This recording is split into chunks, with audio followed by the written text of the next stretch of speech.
Good afternoon.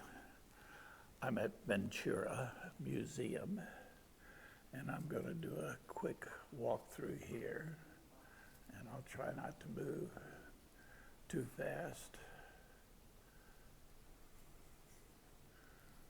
So this, I've never been through here before.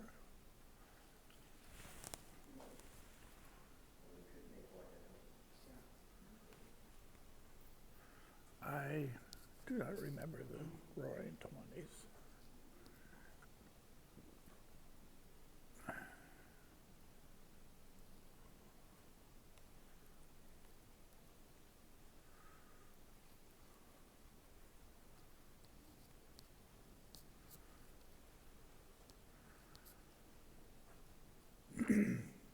I remember on the farm when we first bought it, somebody went down and showed my dad where he had a still set up by a little spring. I don't know if it really was true, but that's what I remember growing up.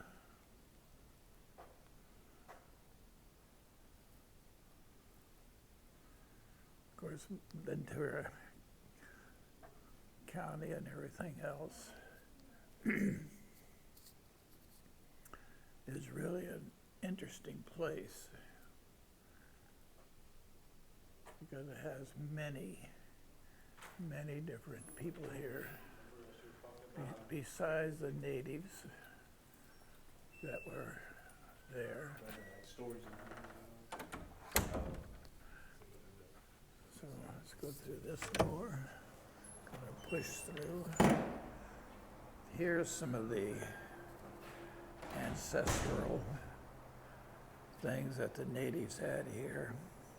I really like this one instrument here. See the one with a slit in it?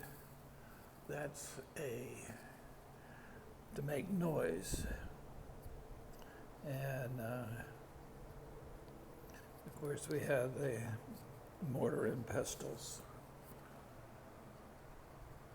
And we have the animals. I think when I was up at the garden, Ventura Garden, I think I saw a small bobcat track that did not have claws. And so here it talks about them weaving, twisting to her whips around a vertical stand. And here there's a shamash. My granddaughter said I was pronouncing it wrong. And here's some of the tools and instruments that they would have.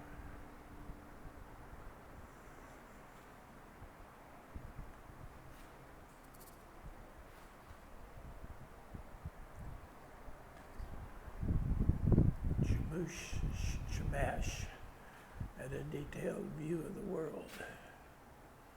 They believed that the universe consisted of 3 flat, circular worlds.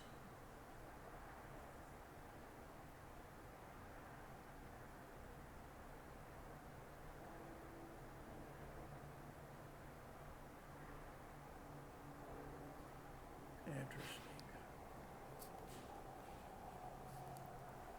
There's some gardens out here.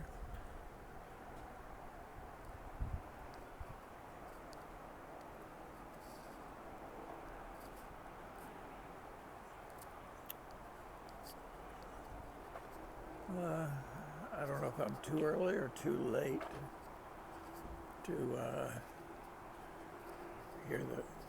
see the band playing.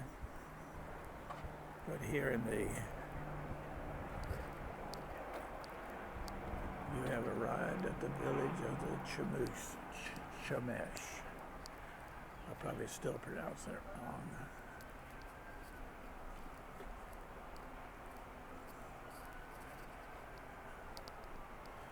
So we'll go around here and see the different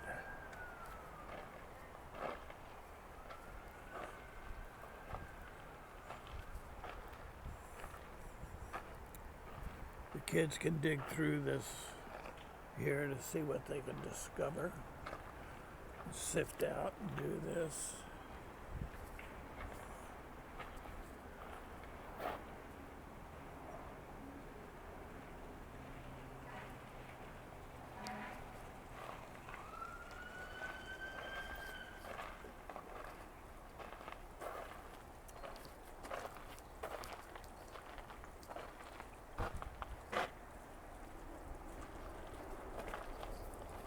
Very nice mural done.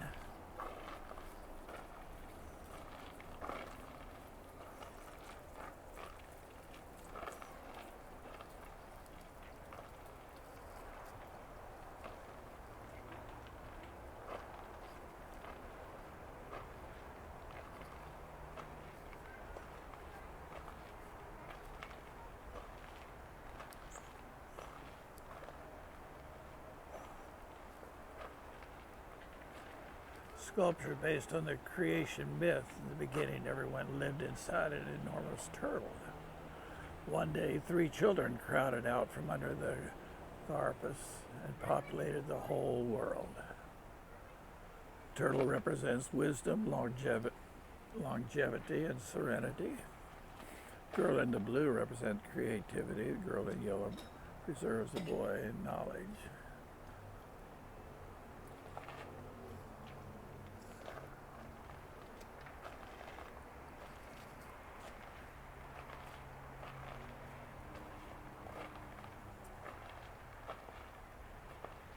This sugar bush that says leaves were used to treat colds and coughs.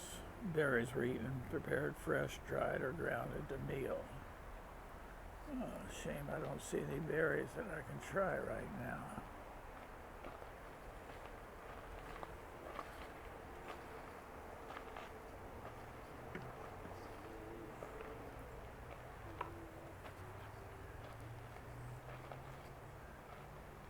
Elderberry plant provide an important role in the Chumash history and culture.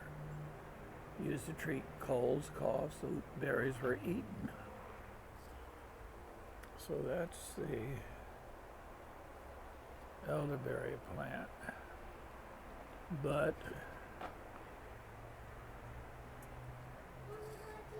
the elderberry plant doesn't have anything on it, so I'm not going to eat any of the other stuff. All right, let's go inside one of their dwellings and see what they're like.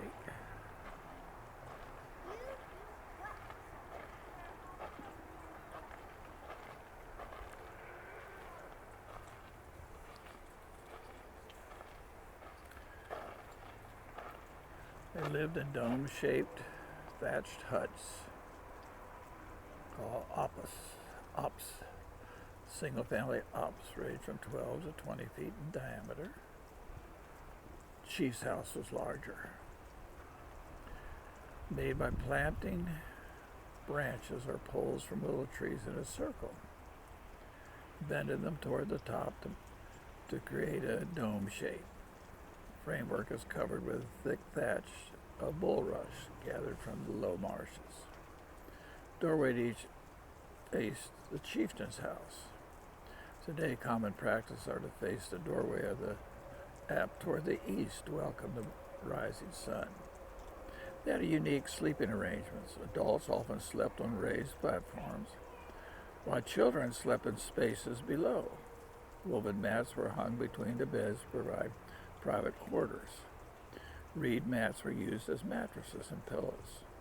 Some had fire pits, the center for heating, cooking, and especially in bad weather, the opening at the top of the app allowed smoke to escape or was covered with animal hides to keep the rain and cold out. Take a look inside here.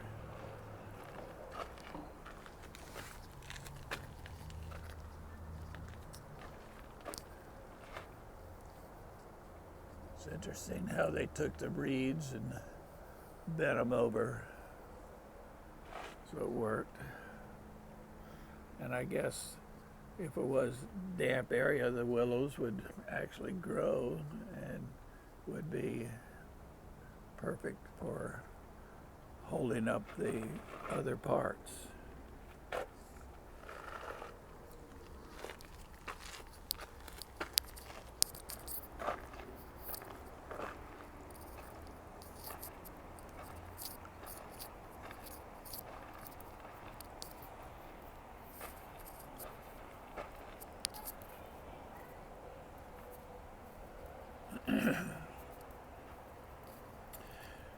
Here you see a grinding stone, several of them. There's one there, and one over there. This 680-pound Chumash community grinding stone was dug up August of '56, just hours before the construction of Lake Costas began. Thousand Oaks collector of relics was given the opportunity to excavate the India Mesa near the ranch headquarters where previous relics had been discovered. With assistance from a local Santa Rosa citrus farmer, two men began digging on site. Soon they discovered this massive grinding stone. The stone was donated to the Museum of Ventura County.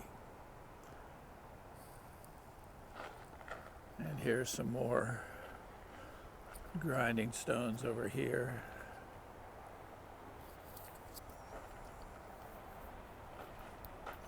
There's some. There's one. There's one there. There. And back there.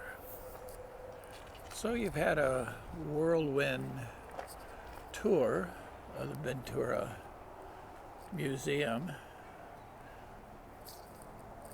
Now I'm going to go back through and take my time and read some of the things. I hope you enjoyed this. This is Ramblin' Rusty signing off from now. Bye.